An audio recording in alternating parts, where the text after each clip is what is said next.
नमस्कार दोस्तों और एक नया और इम्पोर्टेंट वीडियो पर आप सभी को स्वागत है। दोस्तों आज की ये वीडियो पर हम हिस्ट्री के रिलेटेड आपको क्वेश्चन प्रोवाइड करने वाले हिस्ट्री के रिलेटेड जीके क्वेश्चन आपको प्रोवाइड करने वाले हैं। बहुत ज्यादा इंपॉर्टेंट जो क्वेश्चन होता है वो आपको हम प्रोवाइड करेंगे।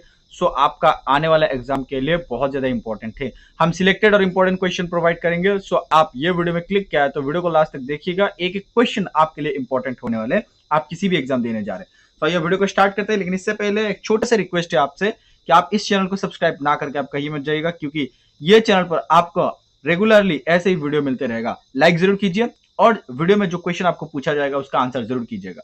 पहला क्वेश्चन हम देखते हैं कि ब्राह्मण समाज की स्थापना किसके द्वारा की गई, यानी कि हु फाउंड द ब्राह्मण समाज। मोस्ट इंपोर्टेंट क्वेश्चन है, ये एसएससी पर बहुत बार आ चुके हैं ये क्वेश्चन कि ब्राह्मण समाज की स्थापना किसने किया था। इस क्वेश्चन का जो सही आंसर होगा वो आप हमें कमेंट में बताइए। ये मैंने आपके लिए रखा है कि ये क्वेश्चन का आंसर आप हमें कमेंट में बताइए और अभी बताइए कि इसका आंसर क्या होगा कि ब्राह्मण समाज का फाउंडर या फिर जो संस्थापक है कौन है। यहाँ पर ऑप्शन दिए गए हैं, आप देखिए हमें आंसर जरूर बताइए। नेक्स्ट क्वेश्चन यहाँ पर आपके सामने क्वेश्चन नंबर 2। क्वेश्चन नंबर 2 में क्या पूछा है कि महात्मा गांधी को केसर ई हिंद के उपाधि किस वर्ष दी गई थी, यानी कि in which year was Mahatma Gandhi awarded the title Kaisar i Hind. Mahatma Gandhi को केसर ई हिंद ये उपाधि दिया गया था। तो ये कब दिया गया था। इस क्वेश्चन का जो सही आंसर होगा वो होगा ऑप्शन नंबर ए, यानी कि 1915 को। 1915 को महात्मा गांधी को केसर ई हिंद, ठीक है, केसर ई हिंद के उपाधि दिया गया था। सो ये आपको याद रखना है, इंपॉर्टेंट क्वेश्चन पूछा जा सकता है। नेक्स्ट हम आगे बढ़ते हैं, क्वेश्चन नंबर 3 देखते हैं।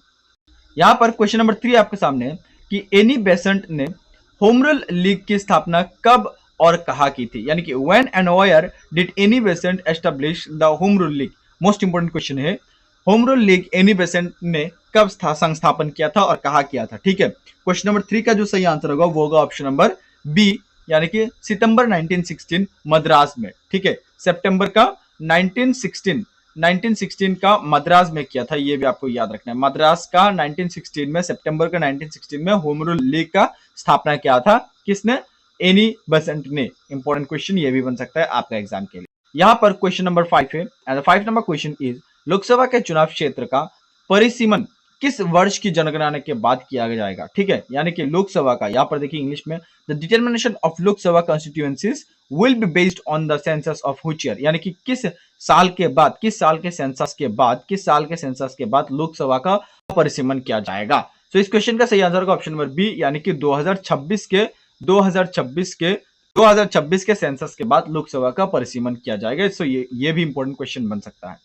Next is question number 6 and the 6 number question is भारतीय स्वतंत्रता संग्राम के दौरान द इंडियन सोशलिस्ट पत्रिका की शुरुआत किसने की थी। यह जो पत्रिका है ये किसने शुरुआत किया था। क्वेश्चन नंबर जो 6 है इसका सही आंसर होगा ऑप्शन नंबर बी, यानी कि श्यामजी कृष्ण वर्मा। ये आपको याद रखना है, श्यामजी कृष्ण वर्मा द्वारा द इंडियन सोशलिस्ट पत्रिका आरंभ किया गया था स्वतंत्रता संग्राम के दौरान। ये भी आपको याद रखना है, इंपॉर्टेंट क्वेश्चन पूछा जा सकता है। यहां पर क्वेश्चन नंबर 7 हमारा सामने है कि थियोसॉफिकल सोसाइटी की संस्थापन किसने किया था। थियोसॉफिकल सोसाइटी की स्थापना किसने की थी। इस क्वेश्चन का जो सही आंसर होगा वो होगा ऑप्शन नंबर ए, यानी कि मैडम ब्लवट्स्की एवं कर्नल अल्काट। नाम आपको याद रखना है, थियोसॉफिकल सोसाइटी का स्थापना, ये आपको याद रखना है। नेक्स्ट हम देखते हैं, यहां पर क्वेश्चन नंबर 8 आपके सामने है। 8 में पूछा है कि प्रथम लोकसभा चुनाव में कितने राजनीतिक दलों को राष्ट्रीय दल के रूप में मान्यता दी गई थी। How many political parties were recognized as national parties in the first Lok Sabha election? इस क्वेश्चन का सही आंसर होगा ऑप्शन नंबर बी, यानी कि 14। ठीक है, 14 पॉलिटिकल पार्टीज को नेशनलाइज किया गया था, यानी कि राष्ट्रीय दल के रूप में मान्यता दी गई थी पहले लोकसभा निर्वाचन के समय में।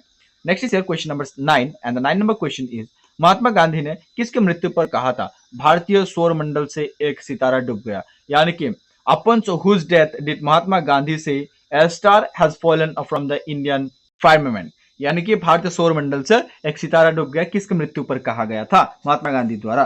क्वेश्चन नंबर 9 का जो सही आंसर होगा वो होगा ऑप्शन नंबर बी, यानी लाला लाजपत राय की मृत्यु पर महात्मा गांधी द्वारा यह किया गया था, यह कहा गया था। सो आपको याद रखना है। ठीक है, क्वेश्चन नंबर 9 का सही आंसर होगा ऑप्शन नंबर बी।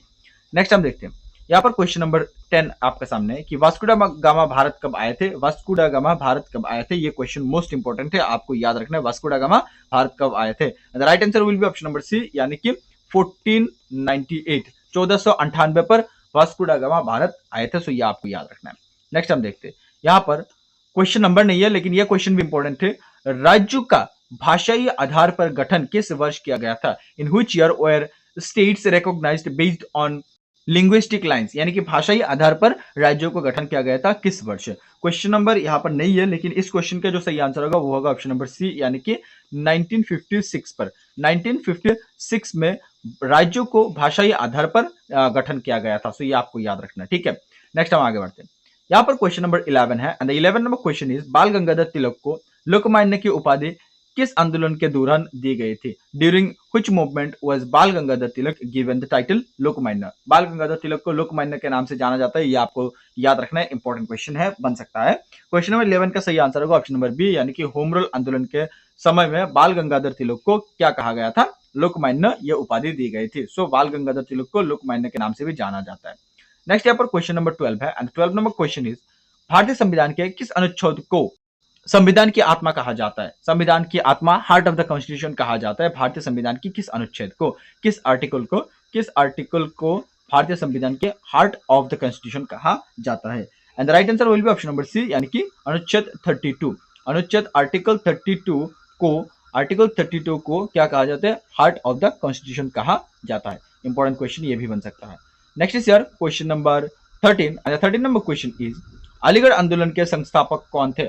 अलीगढ़ आंदोलन के संस्थापक कौन थे? क्वेश्चन नंबर 13 का सही आंसर होगा ऑप्शन नंबर सी, यानी कि sir Syed Ahmad Khan. Sir Syed Ahmad Khan was the founder of the Aligarh movement. ये आपको याद रखना है, अलीगढ़ आंदोलन के संस्थापक कौन थे। यहाँ पर क्वेश्चन नंबर 14 हमारे सामने है कि किस अधिवेशन में कांग्रेस के नरम दल और गरम दल के एकता हो गई थी? यानी कि in which session did the Congress moderates the extremist unit? यानी कि कांग्रेस के नरम दल और गरम दल में एकता हो गई थी किस अधिवेशन के बाद? यह क्वेश्चन नंबर 14 है। इसका सही आंसर होगा ऑप्शन नंबर बी, यानी कि लखनऊ अधिवेशन के बाद, ठीक है। लखनऊ अधिवेशन कब हुआ था? यह क्वेश्चन पूछा जा सकता है, आप हमें कमेंट में बताइए लखनऊ अधिवेशन कब हुआ था। इंपॉर्टेंट क्वेश्चन है, ठीक है। आगे बढ़ते हैं। नेक्स्ट यहाँ पर क्वेश्चन नंबर 15 हमारे सामने है। 15 नंबर क्वेश्चन में पूछा गया गदर पार्टी के नेतृत्व किसने दिया था? यानी कि गदर पार्टी के नेतृत्व किसने किया था? क्वेश्चन नंबर 15 का सही आंसर होगा ऑप्शन नंबर ए, यानी कि लाला हरदयाल ने किया था गदर पार्टी की, ठीक है। ये आपको याद रखना है, गदर पार्टी की नेतृत्व किसने किया था? Who led the Ghadar Party? Lala Hardayal नाम आपको याद रखना है। आगे बढ़ते हैं। नेक्स्ट हम आगे बढ़ते हैं। यहाँ पर 16 नंबर क्वेश्चन हमारे सामने है कि बाल गंगाधर तिलक को भारतीय असंतोष का जनक किसने कहा था? यानी कि who called the Bal Gangadhar Tilak the father of Indian unrest? यानी कि फादर ऑफ इंडियन अनरेस्ट इस नाम से बाल गंगाधर तिलक को किसने कहा था? क्वेश्चन नंबर 16 का सही आंसर होगा ऑप्शन नंबर सी, यानी कि वैलेंटाइन शिरोल ने कहा था। वैलेंटाइन शिरोल ने कहा था बाल गंगाधर तिलक को फादर ऑफ इंडियन अनरेस्ट। ये आपको याद रखना है। आगे बढ़ते, आई होप आपको मैं समझा पाया। क्वेश्चन नंबर 17 यहाँ पर आपके सामने and the most important question, very very important question है, ये आपको याद रखना है कि लौह पुरुष के नाम से किस महापुरुष को कहा जाता है? लौह पुरुष किस महापुरुष को कहा जाता है? Who is known as the iron man of India. बहुत बार क्वेश्चन ये पूछा जा चुका है। इस क्वेश्चन का सही आंसर होगा ऑप्शन नंबर डी, यानी कि सरदार वल्लभ भाई पटेल। सरदार पटेल या फिर सरदार वल्लभ भाई पटेल को लौह पुरुष के नाम से जाना जाता है।